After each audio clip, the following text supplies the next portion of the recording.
Hi, good evening, everyone, and welcome to the Quiet Butterfly launch party event extravaganza. I don't know what to call it, but I'm so happy to be able to do this evening, and I'm so happy to be sharing this evening with you all. My name is Victoria Wright, and I am an inspirational author. And tonight I would like to discuss my latest book, my debut young adult novel entitled The Quiet Butterfly. So, uh, trying to get the nerves out of me. This is the first time I've ever done a live stream. And so I will admit that I am a wee bit nervous.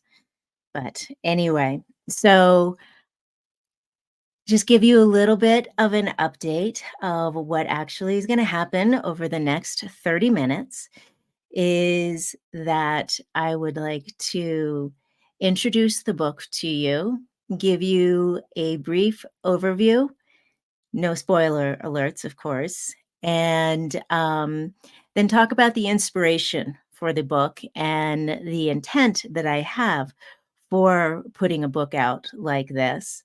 Then I would like to read an excerpt from the book.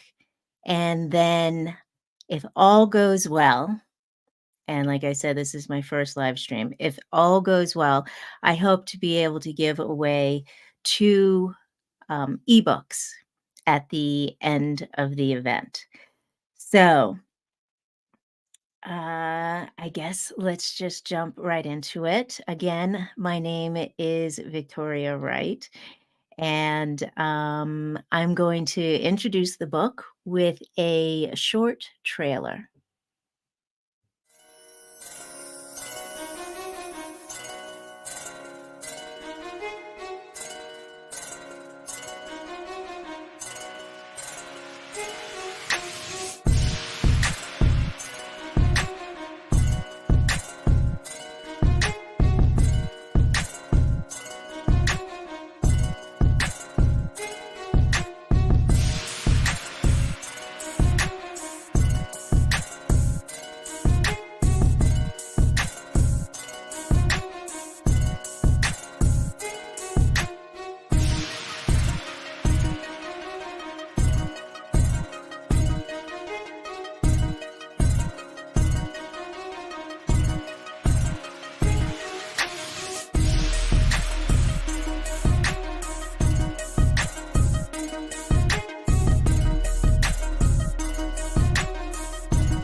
So there you go. Nepa Irving, a 16-year-old biracial girl. She's indigenous and Black African American. Um, her two goals in life are to not be like her mother, the first and foremost, and because at the exact age that she is right now, 16 years old, her mother had her. And then the other thing is that she wants to graduate from high school, which unfortunately her mother did not do. All of this she wants to accomplish, but the thing that's kind of hanging over her head is the fact that she is constantly being bullied. And it doesn't help the fact that, one, she is very quiet. As a child, she was shy. But then as she grew up, she has decided to stay quiet so that she can blend in the hopes that the bullies will leave her alone. And then the other thing is that her mother's always moving them, looking for work, trying to find a job, looking for a husband. And so wherever she goes, she always seems to be the new kid in school, which obviously doesn't help. So no matter what she does, these bullies are finding her. And the saving grace for her is that her grandparents. She lived with her grandparents in Chicago. They have, per her, they are the only ones that actually see Nipa. And her grandfather, to help her get through life, uh, introduces her to the wisdom of nature. And he does that through poems, which help her through the various situations and events that she goes through in the book. And so, this is a story about it's about coming of age, but at the same time, it is a story about self-esteem, confidence, self-actualization. It's about doubt. It's about fear. All the things that we all are dealing with on a daily basis. And so, I wrote this book as a young adult book, but in all honesty, I feel that any person at any age would be able to see themselves in the book. So, a little bit more about why I actually wrote a book like this. This is my like I said, this is my first young adult novel. Um, and I wrote this. I wrote this in a couple of ways, interestingly enough. There are poems, excuse me, that are throughout the book. And I wrote those poems about 6 months prior to ever even thinking about Nipa Irving and the Quiet Butterfly.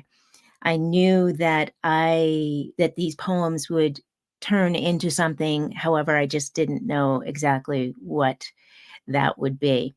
So, when I sat down to write this book, as I do with all of the books that I write, I just literally put my hands on the keyboard and write.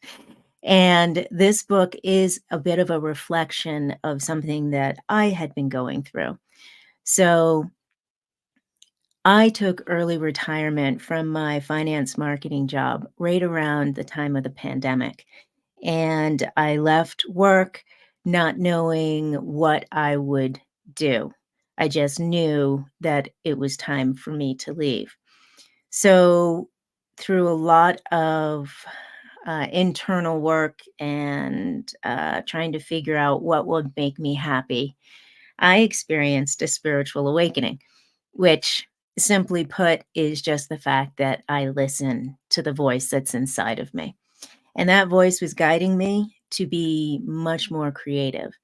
And at the onset of my retirement, right at the beginning of pandemic, I learned how to be a voiceover artist, and I did that for a while, narrating a number of books on Audible, which kind of introduced me back into reading and and and books again. I hadn't been doing a lot of reading at that time, and then all of a sudden, I had been journaling. I journaled every day, and after I had been asking myself a number of different questions about life, what am I doing? What's this purpose? Yada, yada. Um, and I received answers through my journaling. I was then guided to turn that into a book. Interestingly enough, because I never, ever, ever dreamed that I would write a book. And that it was my first book, Healing Words to Inspire, Remember, and Know. And coincidentally, I launched that book exactly 3 years ago today. So, I started writing, and I realized that this was something that I really enjoyed. And then I wrote 3 more books, and then, I sat there after writing these books right before I started The Quiet Butterfly, and I was getting really nervous. I was questioning myself as to why I had taken this huge leap of faith. I left a very stable job, a well-paying job to write, and I didn't even know if I was a good writer. I mean, my books were selling, but, I'm not on a bestseller list, and, so I was really doubting my abilities. And that doubt and that negativity that I was hearing in my head was really messing with me. And so I needed to figure out why I was being so negative with myself, why I was being so harsh to myself. And through a lot of internal work, I realized that some things that I had experienced earlier on in life, I had buried them, and now they decided to pop up and make me aware of them again. And so that's kind of where I came from when I was writing The Quiet Butterfly. Add to that just the number of incidences of bullying that is happening now in schools. There was a study by the Boys and Girls Club of America that says since pandemic, the incidences of bullying, both physical and cyber, has increased.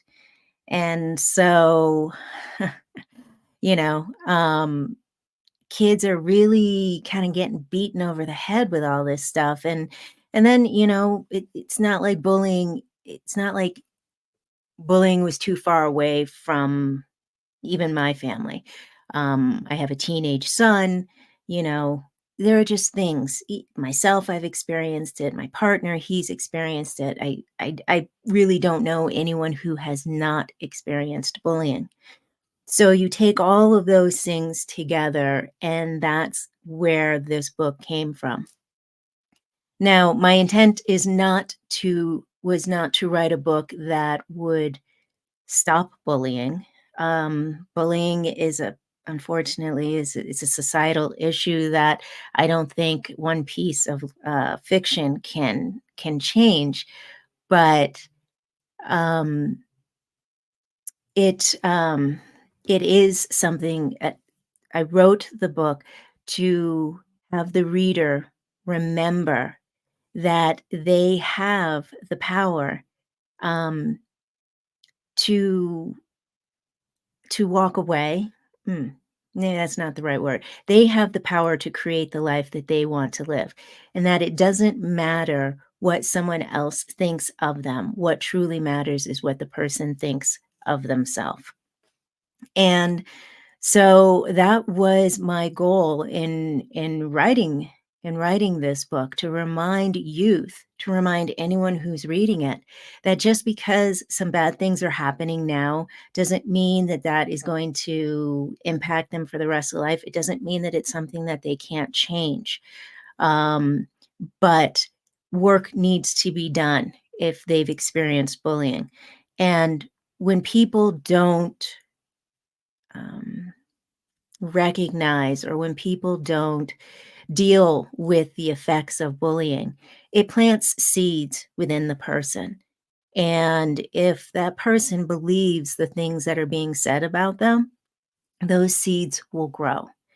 And those seeds, once they start growing, they create fear, they create doubt, they create limitations in life.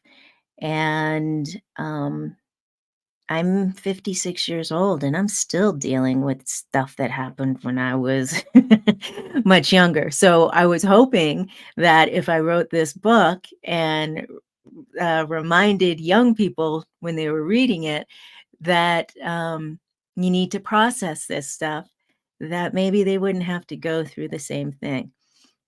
I also wanted to let people know that, when kids are being bullied, they feel like they're by themselves and that there's nowhere to turn.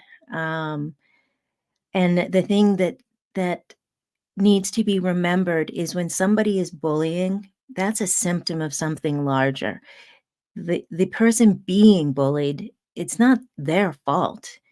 The person who's doing the bullying has issues that they haven't dealt with yet, because someone's different than them, has different beliefs than them. They, the person who's bullying, that needs to be able to process their emotions, and if they can't, then they spew it on somebody else, and that's what the bullying is, and unfortunately, the person being bullied is the one that's carrying that burden of all that negativity. So, that is my goal and for writing the book is broken up into 4 sections, which is the lifespan of a butterfly. It's the egg, larva, pupa, and then the actual butterfly. And I like to say that we all have different stages in life, and some are more beautiful than others, but, we can all fly high if we are willing to take a leap of faith. And so when you get to meet Nipa and read her story, I think all of that will make a lot more sense to you, and see how and you can see the stages that she goes through in her life. So I now want to be able to read a couple of excerpts from the book to give you a little bit of flavor, hopefully entice you to want to buy, read, whatever we want to say. So this excerpt is coming from chapter 2. The car slowly pulled into the driveway that we had been to so many times before. The lights were off in the house, except for a small glow in the upstairs bedroom. Mom flashed the car headlights a few times and we waited. Finally, the downstairs light turned on and Grandpa opened the front door. Even at 10 years old, I could see the sadness in his eyes. He wasn't sad to see us, but we were not here for a visit. We were back to stay. Mom and I grabbed our stuff and walked into the house. Hi, Dad. Thanks for letting us stay. Grandpa hugged Mom and kissed me on the forehead. Are you both okay? We're good, Mom answered. Slowly, Grandma came down the stairs. Mom hung her head. Grandma looked at us. Nipa, you look at how much you've grown over the past year. Are you too hungry? Mom looked up. No, Ma. We ate on the road. Okay. Well, get your stuff and take it to your room. When I walked past Grandma, she kissed me on the head. She looked at Mom and said, No need to talk now. We can speak in the morning. Alfred, lock up and let's all go to bed. Walking up the stairs, Mom called after me. Nipa, get ready for bed. I'll be up in just a minute. When I got upstairs, I heard them arguing. Mina, I said we can talk in the morning. No need to get everyone in a tizzy tonight. Go to bed. It looks like you had a long day. I could hear Grandma climb the stairs, and as she passed our room, she poked her head in. It's good to see you, Nipa. I missed you. I missed you too, Grandma. Good night. I woke to the wonderful smells of pancakes and bacon. It was so good to be back. Grandma and Grandpa always took good care of me. They made me feel like I was home.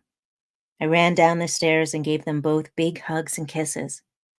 Mom wasn't up yet, so we talked quietly. When she finally came down, I had already finished my breakfast.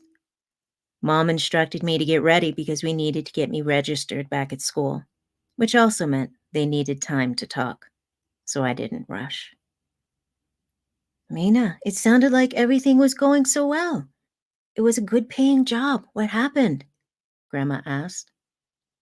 Yeah, well, it was till it wasn't. Someone from the tribe thought that I looked at their man the wrong way, so we were out. Oh, Mina. Ma, it's not like it's my fault. Plus, it takes two to tango. All I did was smile. You know how it is. I may be native, but they'll take the side of their tribal member over mine. That's okay, honey. Stay here for a while and get back on your feet. I know you will find something soon, Grandpa reassured. Thanks, Dad. So, how is Nipa? She's so sensitive. How's she holding up? Grandpa asked. Well, I know she's happy to be back. The girls at her school out there were not nice, and with her being so quiet and all, she got bullied. Mina, you need to protect her, Grandma scolded. Ma, I tried, but I was also trying to protect my job so we could eat. Nipa needs to learn to speak up. She's going to have to learn how to protect herself. Keep your voice down. She doesn't need to hear this, Grandma instructed. You know as well as we do that that's not what she's about. Nipa sees and feels things that many of us can't. Her energy is strong, and she has the gift of knowing. Once she realizes it and trusts it, she will be very powerful and will help many. When Mom and I walked out the door, I could hear Grandma and Grandpa arguing. Clara, why are you so hard on Mina? She's doing her best. Alfred, I know she has been having a hard time, but we're not going to be around forever. Mina needs to get her act together so she can stand on her own 2 feet. As much as Nipa needs to stand up for herself, Mina needs to get her priorities straight. If she doesn't, I'm afraid to think what will happen when we're no longer here. Grandpa was waiting on the front stoop when we returned. Ready, Butterfly? He asked, wearing a warm grin. I nodded my head. So, how was school? Grandpa asked after we'd been walking for a few minutes. I shrugged. Grandpa, why do you call me Butterfly? Because, just like a butterfly, you have many stages in your life, each one transforming you. When you are ready, you will take flight and grace this world with your magnificence and beauty. Plus, did you know butterflies have 2 hearts? They're filled with love, just like you are. 2 hearts? Yes, my butterfly. Something caught Grandpa's attention. Oh, Nipa, did you see that hummingbird? Look at how wonderful it is. The hummingbird darted back and forth in front of us, just begging to be seen. Do you know what the hummingbird is telling you? I gave Grandpa a puzzled look. Nipa, nature always has messages for us, and if we are open to receiving them, they can guide us on this journey we call life. Look at it. What do you think it's trying to tell you? I watched as it dipped its beak into a flower. Joy, I answered. Why would you say that? Because it brings me joy watching it. Yes, it is reminding you to see the joy in life. Grandpa gave me a smile and then recited, Hummingbird, hummingbird, your vibration is pure delight. Darting here and there is magic in flight. Sharing your beauty and love to remove life's strife. Open my heart so I may taste the nectar of this life. So, that was just a little bit about the quiet butterfly. I hope that was intriguing to you and that you enjoyed it. Um, what else is in the book are some resources. As I had referenced, this was not my intent to write a book that would stop bullying, as I said, that's not something that I think that I can do or a piece of fiction could do. But in the back of the book, there are resources for youth if they are being bullied or if they know of someone that is being bullied. So I also hoped that those resources would be useful um, to to students, to youth out there as well. So, I also wanted to share with you the fact that for tonight, for a couple of hours, as more of an enticement for people to purchase The Quiet Butterfly, is that I put on my website, which is www.healingwords.online. I have put free shipping on for the book for the next few hours. So if you watched me here tonight and you wanted to purchase the book, the coupon for that is free ship, and you will get free shipping for the book.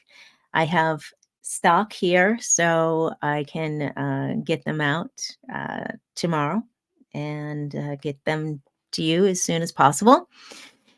And so that is that. I also wanted to share some reviews with you. I had the opportunity to share this book with some people prior to it going live. And so I wanted to just share a couple of reviews. The first one says, a wonderful story illustrating the wisdom contained within a young woman finding her way in the world. I especially love the Native American ancestral and spiritual heritage embedded throughout. This book connects to the deeply rooted strength that we have within all of us.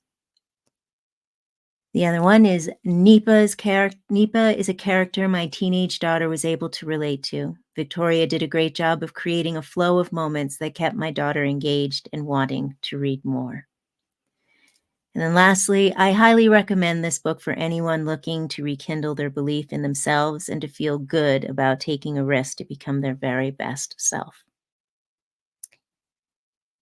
So I have no idea how many people are on, but I've opened up the comments, and if this is going to work, I hope it does. I am going to give away 2 free ebooks, and to do that, I'm thinking of a number in my head, which I will write down, and it will be a number between 1 and 56. How old I am. And the person or persons, the 2 people, I should say, that come closest to that number, I would love to send to you a an ebook. So if this works and there are people on, please submit in the comments a number from 1 to 56, and we'll see if this works. If not, as I had mentioned before, I did put a free ship for to purchase a book, The Quiet Butterfly, off of my website. So that is there. And the other thing I wanted to show you, because we're getting very close to time, is how you can order my books. Yay! And what books I have. So, as I mentioned to you, 3 years ago to this day, I released my first book, which is entitled Healing Words to Inspire, Remember, and Know. And then after that, I wrote 3 books, which I call the Evie Prince series, Listen Within, Red, Red, White, and One Deep Breath. It's about a 40-something-year-old woman who experiences a spiritual awakening. Uh, and then finally, The Quiet Butterfly, my young adult novel. So all of my books can be purchased through my website, as you can see here, healingwords.online. I'm also you can find me in indiebound.org, bookshop.org, and Amazon. And for those of you who happen to purchase on Amazon, if you are willing to give a review, it means so much to independent writers to get reviews and stars.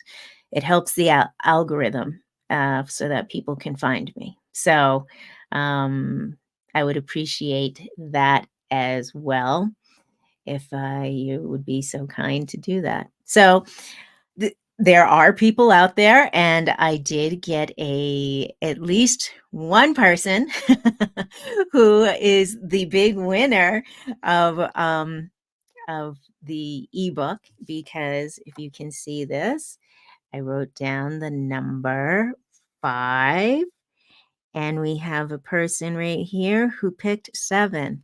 So that's pretty darn close to me.